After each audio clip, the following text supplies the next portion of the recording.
Hi there guys, this is a unboxing and assembling of a nest of table Corona nest of three set of tables basically, and this is how it comes. It's flag packed with the instruction manual with hardly anything explained properly. Basically, you will struggle if you never done this assembly of or DIY is not something you do all the time, then you will struggle. It doesn't make sense. The sizes of the sporting planks, especially apart from the, those legs, they are all the odd width and length and very disappointing to look at when you look at the pieces. And that's how they turn out basically after you do the assembly. Basically, after opening the box, you go through the stuff. You do not join anything or assemble anything until you are sure what you're doing. So basically, you go through everything, you suss out where everything goes. Everything is basically most of the time it's supplied, though it looks like there's a few things, bits and bobs. Chances are missing, like many reviews say. So I have started assembling it together. Started using Gorilla Glue, which probably you get it from B&Q. I think that is something ideally I would do it because the holes were way too loose and it looked as if the screws will not hold it, and it's not something you can trust. To get the worth of money from this table, it's best to put some glue so it holds it tight.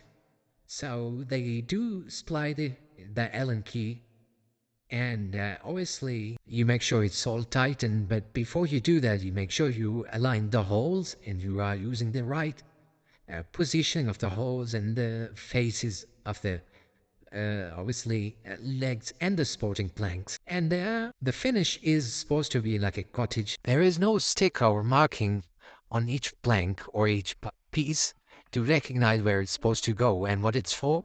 So you have to work it out. There's no dimensions or measurements written on the manual or anywhere.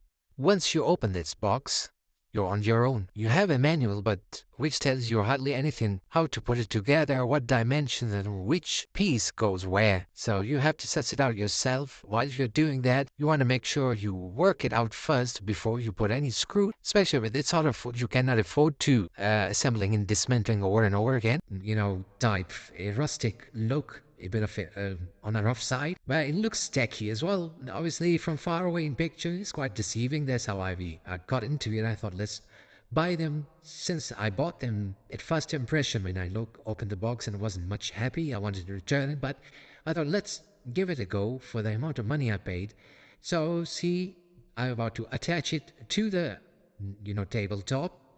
Nice solid pine wood, but those plastic bits which are supposed to hold it, there are four on the big one, probably one on each small. They're plastic one, they sit in a groove of the sporting planks and they're screwed into the tabletop. Now, I do not believe they will last very long. One, you know, if you put too much weight on it or kick it around or be not careful, it might give in, it might come off. So that's how it looks. That's the first finished one, the largest size out of those three. And that is the finished, all three of them. They look good. They're waxed, but they're very light. And obviously, the assembly is not as good as I would thought it would be. Thanks for watching. I hope you do find it helpful.